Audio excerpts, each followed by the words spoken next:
జై శ్రీరామ్. హిందూ బంధువులందరికీ నమస్కారాలు. కపుల్ ఆఫ్ డేస్ బ్యాక్ ఒక వీడియో చూశాను. బుక్ ఎగ్జిబిషన్లో అన్నట. ఈ విశాలాంధ్ర నవభారత్ చేతన్ హౌస్, ఇంకా వ్యాన్లలో అన్ని సిటీ సెంటర్స్ లోపల, చౌరస్తాల లోపల వ్యాన్లు పెట్టి ఈ పుస్తకాలు అమ్మేటటువంటి వాళ్ళంతా కూడా maximum I would say 98% anti nationals, anti Sanatana Dharma చెందినటువంటి సంస్థలే ఈ బుక్స్ను అమ్మే ప్రోగ్రాంలు పెడతారన్నమాట. డిస్కౌంట్లకు వెళ్ళు పుస్తకాలను అమ్ముతూ ఉంటారు. తక్కువ రేట్లకు వచ్చినప్పుడు, డిస్కౌంట్లకు వచ్చినప్పుడు ఏదైనా అవసరం ఉన్నా లేకున్నా ఉంటారు కదా జనం. అటువంటి కొనే జనాలు ఉంటారు కాబట్టి అక్కడ easily Hindus get cheated very easily. When somebody offers discount, definitely they would go for it, whether it is necessary or not. That is immaterial. So in that bookstall, హైదరాబాద్లో జరిగింది అది. ఆ బుక్ స్టాల్ లోపల they were selling books which are completely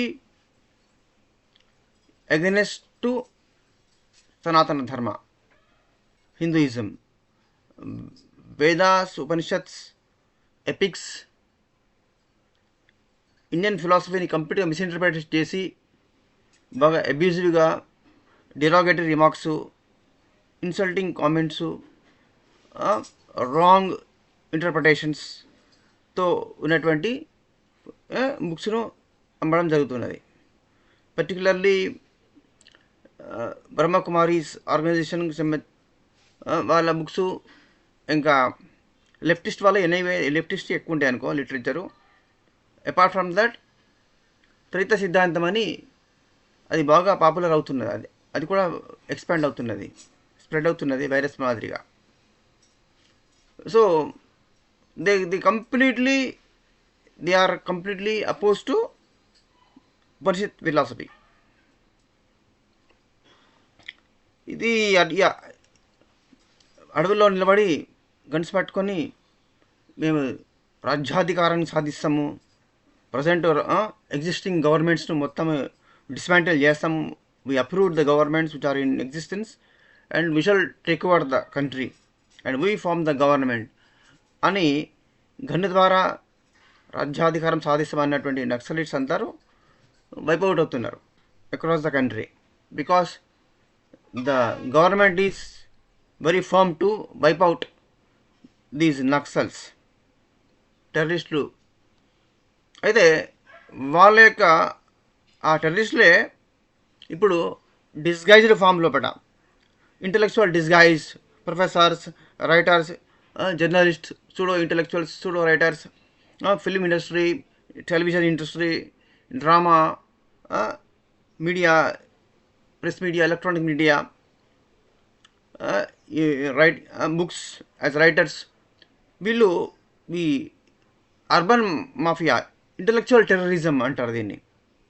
ఆ విధంగా దేశాన్ని భ్రష్టు పట్టించే విధంగా వాళ్ళు వర్క్ చేస్తున్నారు అనేది మనకు తెలుసు.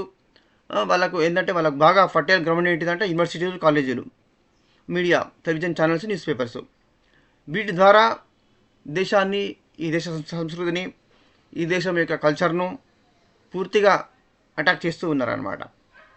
అయితే ఇక్కడ ఇటు కంప్లీట్గా హిందూయిజం మీద డెరోగేటరీ రిమార్క్స్ చేస్తున్నటువంటి, కంప్లీట్ ఇన్సల్టింగ్గా ఉన్నటువంటి, ఇంత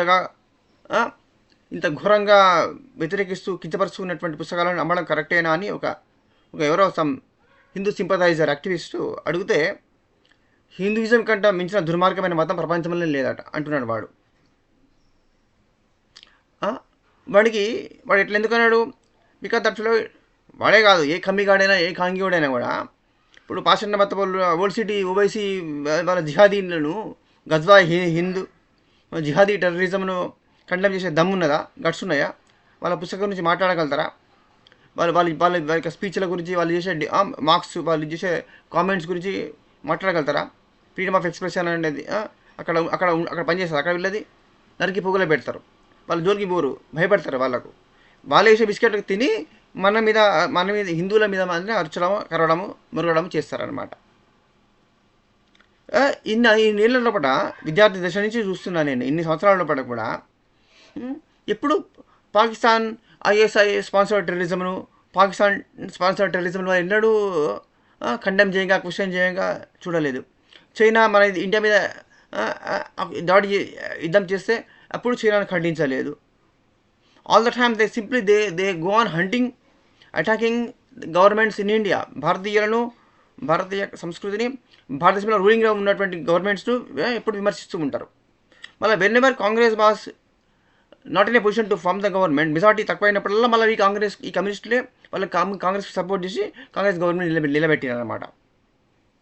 వాళ్ళు ఏమన్నారు, గవర్నమెంట్ ఎవరితో ఉంటుంది, పార్టీ ఎవరితో ఉంటుంది, సిస్టమ్ ఆ చేతిలో ఉంటే సరిపోతుంది అని వాళ్ళు అన్నారు. ఆ విధంగానే వాళ్ళు universities, media, judiciary, bureaucracy, apex court, supreme court వరకు, డిస్ట్రిక్ట్ హైకోర్టు నుంచి మొదలుపెట్టుకొని సుప్రీంకోర్టు వరకు జ్యుడిషియరీ లోపల వాళ్ళకి ఇన్ఫ్లుయెన్స్ అంతగా ఉన్నదన్నమాట.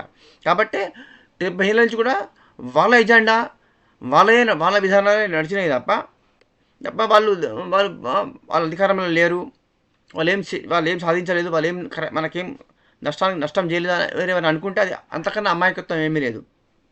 In fact in the seven decades లోపల, ఆఫ్టర్ ఇండిపెండెన్స్ 1947 తర్వాత నుంచి ఈ 7 డికేడ్స్ లోపల, 75 years లోపల వాళ్ళు ఎనార్మస్ డ్యామేజ్ చేసినారు. వాళ్ళు 1000 years ఫారెన్ రూల్ కంటే కూడా ఈ 75 years ఆఫ్ స్పాన్ లోపల జరిగిన డ్యామేజే, నష్టమే ఎక్కువనండి భారతదేశ సంస్కృతికి.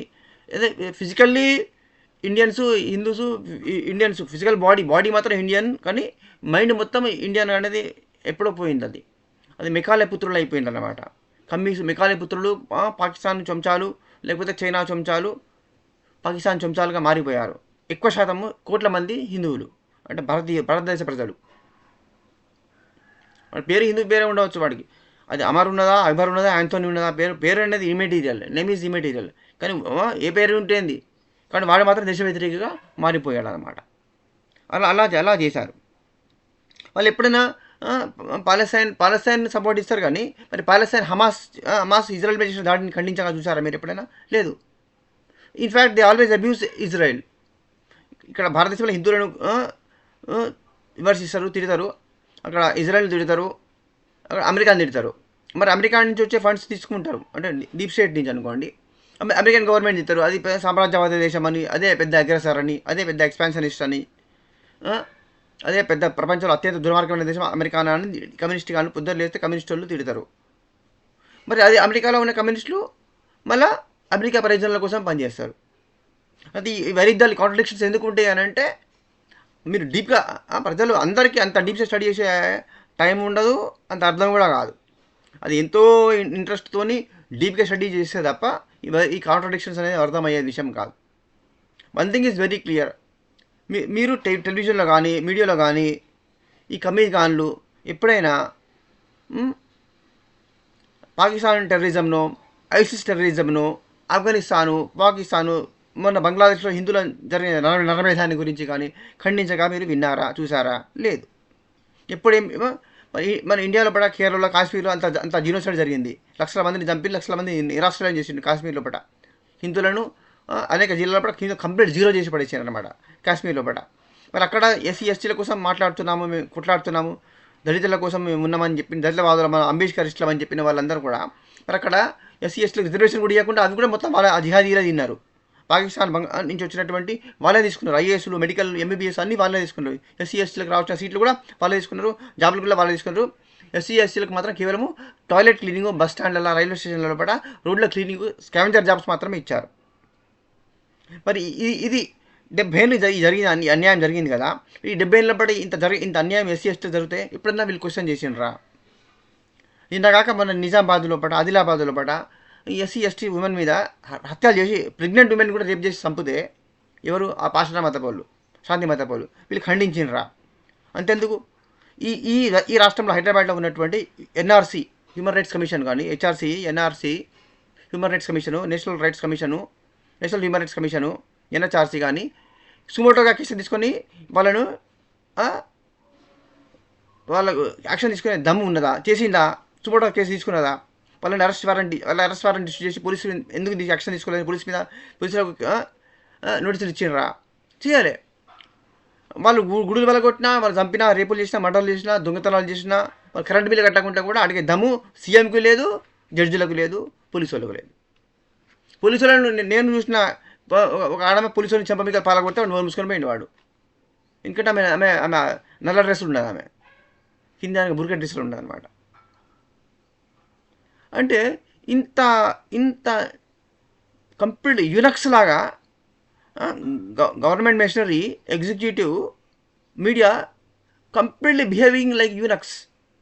ఇంత ఇంపార్టెంట్గా సిస్టమ్ ఉన్నప్పుడు దాన్ని ఎక్స్ప్లాయిట్ ఇట్లా చేస్తారు కదా క్రిమినల్స్, ఇంటర్నేషనల్స్, ఫారెన్ ఇల్లీగల్ ఇమిగ్రెంట్స్ను పంపించే దమ్ము లేదు, ఇంట్రోడర్స్ పంపించే దమ్ము లేదు, ఇంతకన్నా టెంపుల్ డిమాలిషన్ జరిగినా కూడా అడిగే దమ్ము లేదు.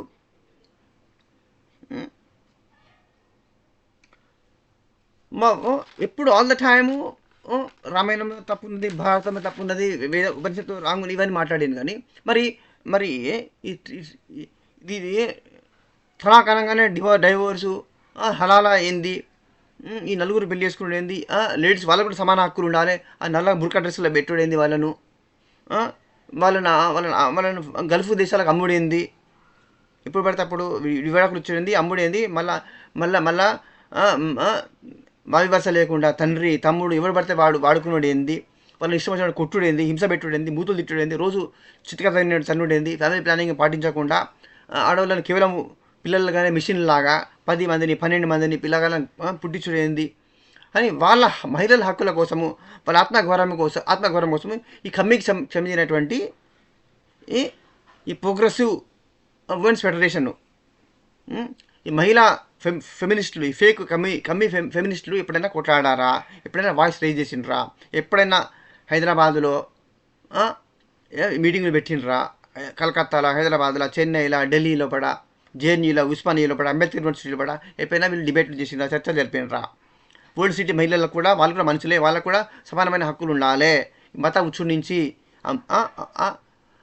ములాల ఉచ్చుల నుంచి వాళ్ళని రక్షించాలా, సమానత్వం కోసము, సమగౌరవం కోసము, మానవ హక్కుల కోసము, ఆత్మగౌరవం కోసము వాళ్ళకు పోరాడతాము, వాళ్ళని మేము రక్షిస్తాము, వాళ్ళని ఉద్ధరిస్తాము అని వీళ్ళు ఎన్నడన్నా మురిగారా, ప్రశ్నించినరా?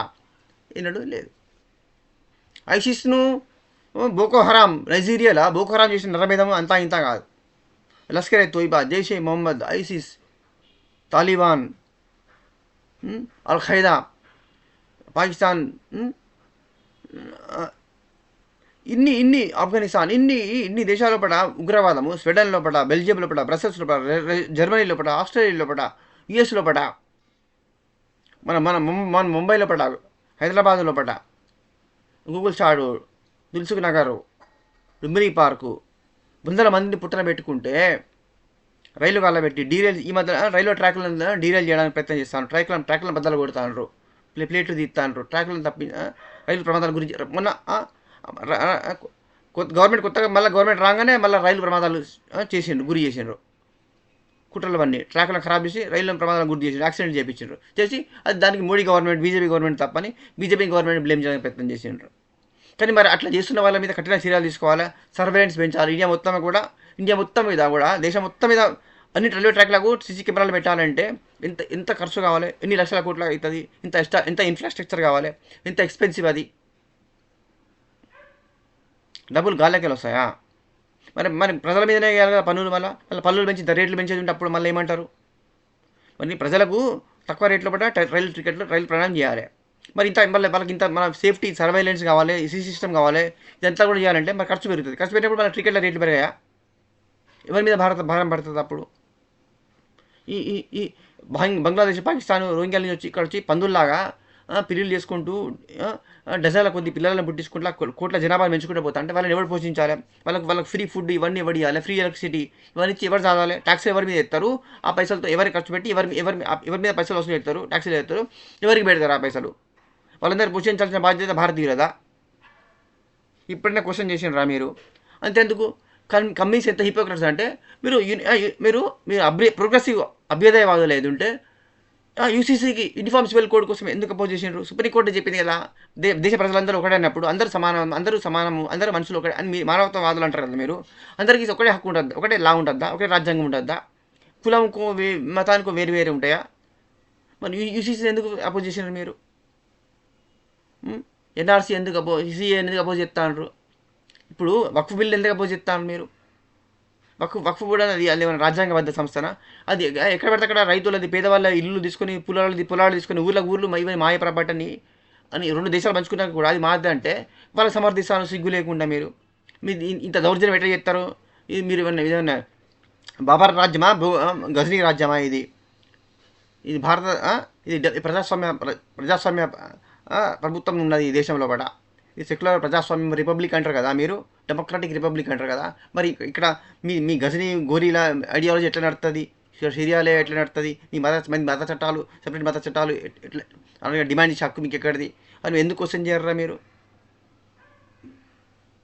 ఎక్కడ పడితే అక్కడ టెర్రరిస్టులు చేసుకుంటా, రేపులు చేసుకుంటా, చంపుకుంటా, హోటల్లో ఫుడ్ కంటామినేట్ చేసుకుంటా, అడల్టరేట్ చేసుకుంటా, ఇంత గుర్రాలు చేస్తా అంటే ఎన్నడన్నా మీరు మనుషులు ఏది ఉంటే, మీకు మనిషి పుట్టేది ఉంటే మీరు మీరు మీరు మానవ విలువల గురించి క్వశ్చన్ చేయాలా లేదా?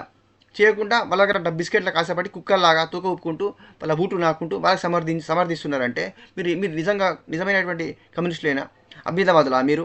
మీ లోపల మానవవాద విలువలు ఉన్నాయా? మీరు ప్రోగ్రెసివ్ ఐడియాలజీ ఉన్నదా మీ లోపల? Are you not? మీరు కూడా అంతే మీరు కూడా వాళ్ళంతా సమానమైనటువంటి దుర్మార్గులు, మూర్ఖులు కాదా మీరు? ఫెనటిక్స్ కాదా మీరు కూడా?